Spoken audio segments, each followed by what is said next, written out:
40 ലക്ഷത്തോളം വരുന്ന കേരളത്തിലെ പൊതുവിദ്യാലയങ്ങളിലെ വിദ്യാർത്ഥികൾക്ക് കായിക വിദ്യാഭ്യാസം ലഭ്യമാകുക എന്നുള്ള അവരുടെ വിദ്യാഭ്യാസത്തിനുള്ള മൗലിക അവകാശം ലഭിക്കുന്നില്ല. ഒരു കുഞ്ഞിന് അമ്മിഞ്ഞപ്പാൽ എത്രത്തോളം ഇമ്പോർട്ടൻ്റ് ആണോ, അവൻ്റെ മാതൃഭാഷ എത്രത്തോളം ഇമ്പോർട്ടൻ്റ് ആണോ, അത്രത്തോളം തന്നെ കായിക വിദ്യാഭ്യാസവും ഇമ്പോർട്ടൻ്റ് ആണ്. ഫിസിക്കൽ എഡ്യൂക്കേഷൻ മേഖലയിൽ 500-ൽ 1 കുട്ടി കുറഞ്ഞു കഴിഞ്ഞാൽ ആ അധ്യാപകൻ്റെ തസ്തിക അവിടെ നിന്ന് നഷ്ടപ്പെടുകയും അർഹനല്ലാതെ പുറത്തു പോകുന്ന സ്ഥിതിയുമാണ് നിലവിലുള്ളത്. കേരളത്തിൽ 46% ഹൈസ്കൂളുകളിൽ കായിക അധ്യാപകരില്ല. അതുപോലെ 86% UP സ്കൂളുകളിലും കായിക അധ്യാപകരില്ല. പക്ഷേ ഇതിനെ സർക്കാരുകൾ വേണ്ട വിധത്തിൽ പരിഗണിക്കുന്നില്ല എന്നുള്ളതാണ് വസ്തുത. നമസ്കാരം. ഇന്നത്തെ തലമുറയിൽപ്പെട്ട കുട്ടികൾക്ക് മാനസികവും ശാരീരികവുമായ ആരോഗ്യം പൂർണ്ണമായും കൈവരിക്കണം എങ്കിൽ കായിക വിദ്യാഭ്യാസം അതിൽ പ്രധാനപ്പെട്ട ഒരു ഘടകം തന്നെയാണ്. നമ്മുടെ കേരളത്തിലുള്ള നിരവധി വിദ്യാലയങ്ങളിൽ പൂർണ്ണമായും കായിക അധ്യാപകർ ഉണ്ടോ എന്നുള്ള സംശയങ്ങളെല്ലാം തന്നെ ഉയർന്നു വരുന്നു. സത്യത്തിൽ എല്ലാ വിദ്യാലയങ്ങളിലും കായിക അധ്യാപകരുടെ ആവശ്യകത തീർച്ചയായിട്ടും ഉണ്ട്. നിലവിലിപ്പോൾ കേരളത്തിലുള്ള നിരവധി കായിക അധ്യാപകർ നിരവധി ആവശ്യങ്ങൾ ഉന്നയിച്ചുകൊണ്ട് ഇപ്പോൾ രംഗത്ത് വന്നിരിക്കുകയാണ്. സംയുക്ത കായിക അധ്യാപക സംഘടനയാണ് ഇത്തരത്തിൽ രംഗത്ത് വന്നിരിക്കുന്നത്. നിങ്ങൾ എന്തൊക്കെ ആവശ്യങ്ങളാണ് ഉന്നയിക്കുന്നത്?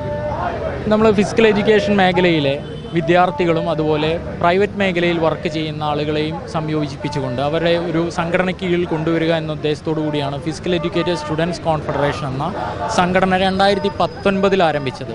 ആ സംഘടനയുടെ ഭാഗമായിട്ട് കായിക വിദ്യാഭ്യാസ മേഖലയിലെ പ്രശ്നങ്ങൾ ഏറ്റെടുത്തുകൊണ്ട് മുന്നോട്ട് പോവുകയും ക്രിയാത്മകമായി ഇടപെടുകയും ഒക്കെ ചെയ്യുക എന്നുള്ളതാണ് നമ്മുടെ ഉദ്ദേശം. അതിൻ്റെ ഭാഗമായാണ് ഇന്നിവിടെ സെക്രട്ടേറിയറ്റ് പടിക്കൽ നമ്മൾ ധർണയും പ്രതിഷേധ സദസ്സും നടത്തുന്നത്. നമ്മുടെ ആവശ്യങ്ങളെന്ന് പറയുന്നത് കേരളത്തിൽ 14,000-ഓളം ഗവൺമെൻറ് എയ്ഡഡ് സ്കൂളുകൾ നിലവിലുണ്ട്. ഇവിടെ ആകെ 1,868 സ്കൂളുകളിൽ മാത്രമാണ് കായിക അധ്യാപകരുള്ളത്.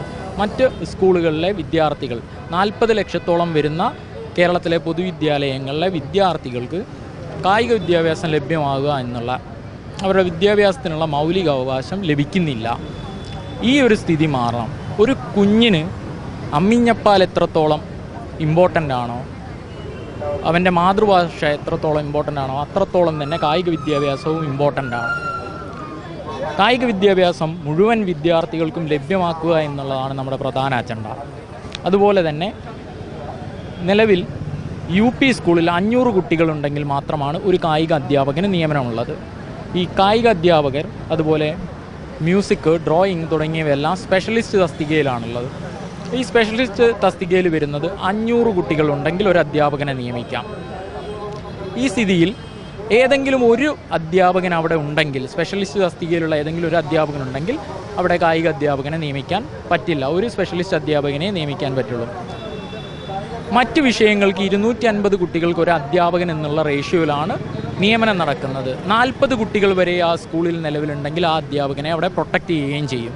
എന്നാൽ ഫിസിക്കൽ എഡ്യൂക്കേഷൻ മേഖലയിൽ 500-ൽ 1 കുട്ടി കുറഞ്ഞു കഴിഞ്ഞാൽ ആ അധ്യാപകൻ്റെ തസ്തിക അവിടെ നിന്ന് നഷ്ടപ്പെടുകയും അധ്യാപകൻ സംരക്ഷണത്തിന് അർഹനല്ലാതെ പുറത്തു പോകുന്ന സ്ഥിതിയുമാണ് നിലവിലുള്ളത്. ഈ സമയത്ത് ബാക്കി വരുന്ന 499 കുട്ടികളാണെങ്കിൽ പോലും അധ്യാപകൻ്റെ തസ്തിക അവിടെ നഷ്ടപ്പെടുകയാണ്. ഈ വിദ്യാർത്ഥികൾക്ക് കായിക വിദ്യാഭ്യാസത്തിനുള്ള അവസരം നിഷേധിക്കപ്പെടുകയാണ് ചെയ്യുന്നത്. ഹൈസ്കൂളിലേക്ക് എടുത്തു വരികയാണെങ്കിൽ 8, 9, 10 ക്ലാസ്സുകളിൽ കായിക വിദ്യാഭ്യാസം ഉൾപ്പെടുത്തിയിട്ടുണ്ട്. 8ാം ക്ലാസ്സിന് ആഴ്ചയിൽ 2 പീരീഡും 9ാം ക്ലാസ്സിന് ആഴ്ചയിൽ 1 പീരീഡും 10ാം ക്ലാസ്സിന് ആഴ്ചയിൽ 1 പീരീഡുമാണുള്ളത്. ഇതിൽ തന്നെ കായിക അധ്യാപകൻ്റെ തസ്തിക കിട്ടണമെന്നുണ്ടെങ്കിൽ 8ാം ക്ലാസ്സിൽ 3 ഡിവിഷനും 9ാം ക്ലാസ്സിൽ 2 ഡിവിഷനും അടക്കം 5 ഡിവിഷൻ വരണം. 10ാം ക്ലാസ്സിലെ പീരീഡ് തസ്തികാ നിർണയത്തിന് കൂട്ടുന്നുമില്ല. അതുപോലെ തന്നെ 8ാം ക്ലാസ്സിൽ 2 പീരീഡ് ഉണ്ട് തസ്തിക ഫിസിക്കൽ എഡ്യൂക്കേഷൻ. ഈ 2 പീരീഡിൽ 1 പീരീഡ് മാത്രമാണ് കൂട്ടുന്നത്. ഇത് പുനഃക്രമീകരിച്ച ടൈം ടേബിളാണ്. ഈ ടൈം ടേബിൾ തസ്തികാ നിർണയത്തിന് ഉൾപ്പെടുത്തുന്നില്ല. കേരളത്തിൽ 46% ഹൈസ്കൂളുകളിൽ കായിക അധ്യാപകരില്ല. അതുപോലെ 86% UP സ്കൂളുകളിലും കായിക അധ്യാപകരില്ല. നിലവിൽ 9 കോളേജുകളിലായി കേരളത്തിൽ 1500-ലടുത്ത് വിദ്യാർത്ഥികൾ കായിക വിദ്യാഭ്യാസം പഠിച്ച് പുറത്തിറങ്ങുന്നുണ്ട് ഓരോ വർഷവും. ഈ വിദ്യാർത്ഥികൾക്ക് ഇവിടെ തൊഴിൽ കിട്ടുന്നില്ല എന്നുള്ളതാണ് വസ്തുത. നമുക്ക് മൊത്തം ഞാൻ നേരത്തെ പറഞ്ഞു 14,000-ഓളം ഗവൺമെൻറ് എയ്ഡഡ് സ്കൂളുകൾ കേരളത്തിലുണ്ടായി. 1868 അധ്യാപകർ മാത്രമേ ഈ മേഖലകളിലുള്ളൂ. കായിക വിദ്യാഭ്യാസത്തിൻ്റെ മാനദണ്ഡം KERൽ പറയുന്ന മാനദണ്ഡങ്ങൾ കാലോചിതമായി പരിഷ്കരിക്കുകയും നമ്മുടെ മേഖലയിലുള്ള തൊഴിലവസരങ്ങൾ സൃഷ്ടിക്കുകയും 40 ലക്ഷത്തോളം വരുന്ന കേരളത്തിലെ പൊതുവിദ്യാലയങ്ങളിലെ വിദ്യാർത്ഥികൾക്ക് കായിക വിദ്യാഭ്യാസം ഉറപ്പാക്കുകയും ചെയ്യുക എന്നുള്ളതാണ് നമ്മുടെ ഏറ്റവും പ്രധാനമായിട്ടുള്ള അജണ്ട. ഇത് പരിഷ്കരണം എന്തുകൊണ്ട് നടത്തുന്നില്ല എന്നാണ് മനസ്സിലായത്.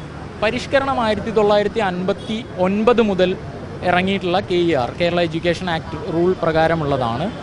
ഇത് പരിഷ്കരിക്കുന്നതിന് വേണ്ടി നമ്മൾ നിരന്തരമായി ഇപ്പോൾ നിലവിൽ സർവീസിലുള്ള അധ്യാപക സംഘടനയും അതുപോലെ പുറത്തുള്ള പ്രൈവറ്റ് സംഘടനകളും നമ്മളുമെല്ലാം നിരന്തരമായി സർക്കാരിൽ നിവേദനങ്ങളും ആവശ്യങ്ങളും ഉന്നയിച്ച് സമരം നടക്കുന്നുണ്ട്. പക്ഷേ ഇതിനെ സർക്കാരുകൾ വേണ്ട വിധത്തിൽ പരിഗണിക്കുന്നില്ല എന്നുള്ളതാണ് വസ്തുത. അത് പരിഗണിക്കാത്തത് ഇത്രയധികം പോസ്റ്റുകൾ ഒരുമിച്ച് നിയമിക്കുമ്പോഴുള്ള പ്രയാസമാണ് എന്നുള്ള തരത്തിലാണ് സർക്കാരുകൾ പറയുന്നത്. പക്ഷേ ഇവിടെ നമ്മുടെ വളർന്നു വരുന്ന തലമുറയ്ക്ക് അത്രത്തോളം അത്യാവശ്യമുള്ള ഏറ്റവും അടിസ്ഥാനപരമായി പഠിക്കേണ്ട ഒരു വിഷയമാണ് കായിക വിദ്യാഭ്യാസം. ഇത് നഷ്ടപ്പെടുകയാണ് ഇവിടെ വരുന്നത്. മന്ത്രിതലത്തിൽ എന്തെങ്കിലും ഇതുമായി ബന്ധപ്പെട്ട് നിങ്ങൾ അറിയിക്കുക അങ്ങനെ എന്തെങ്കിലും ചെയ്തിരുന്നു? മന്ത്രിതലത്തിൽ നമ്മൾ 2017 മുതൽ കായിക അധ്യാപക സംഘടനകൾ സമരം നടത്തുകയും അന്ന് ചർച്ചയ്ക്ക് വിളിക്കുകയും ചെയ്തിട്ടുണ്ട്. സംയുക്ത കായിക അധ്യാപക സംഘടന അന്ന് ഇല്ല, സംഘടനയെ ചർച്ചയ്ക്ക് വിളിക്കുകയും ആ ചർച്ചയിൽ നമുക്ക് ഇതിൽ പഠനം നടത്തിക്കൊണ്ട് വേണ്ട മാറ്റങ്ങൾ വരുത്താമെന്ന് പറഞ്ഞ് ഉത്തരവിറക്കുകയും ചെയ്തിട്ടുണ്ടായിരുന്നു. പക്ഷേ അതിനുശേഷം എപ്പോഴായിരുന്നു ഉത്തരവ്? അത് 2017 അതിനുശേഷം നിലവിൽ കായിക അധ്യാപക സംഘടനകൾ PESCയുടെ നേതൃത്വത്തിൽ 2019 ഇവിടെ സെക്രട്ടേറിയറ്റ് സമരം നടക്കുകയും മുഖ്യമന്ത്രിയെ ഉൾപ്പെടെ കണ്ട് സംസാരിക്കുകയും ചെയ്തിട്ടുണ്ട്. അതിനുശേഷം നിരവധിയായ നിവേദനങ്ങളെല്ലാം നമ്മൾ കൊടുത്തുകൊണ്ടിരിക്കുന്നുണ്ട്. ഇപ്പോൾ സംയുക്ത കായിക അധ്യാപക സംഘടനയുടെ നേതൃത്വത്തിൽ ശക്തമായിട്ട് സ്കൂൾ ഇതര പ്രവർത്തനങ്ങളിൽ നിന്ന് അവർ വിട്ടുനിന്നുകൊണ്ടാണ് പ്രതിഷേധം അറിയിക്കുന്നത്. ആ തരത്തിലും നിരവധിയായ ചർച്ചകൾ വിദ്യാഭ്യാസ മന്ത്രിയുമായി സംയുക്ത അധ്യാപക സംഘടന നടത്തിയിട്ടുണ്ട്. അതുപോലെ പരാതികളും ഉന്നയിക്കുന്നുണ്ട്. പക്ഷേ മാറ്റങ്ങളൊന്നും ഉണ്ടാവുന്നില്ല എന്നുള്ളതാണ് വസ്തുത. എന്തായാലും കായിക അധ്യാപക സംരക്ഷണ ഉത്തരവ് പുനഃസ്ഥാപിക്കുക എന്നിങ്ങനെയുള്ള നിരവധി ആവശ്യങ്ങളാണ് ഈ സംയുക്ത കായിക അധ്യാപക സംഘടന ഉന്നയിക്കുന്നത്.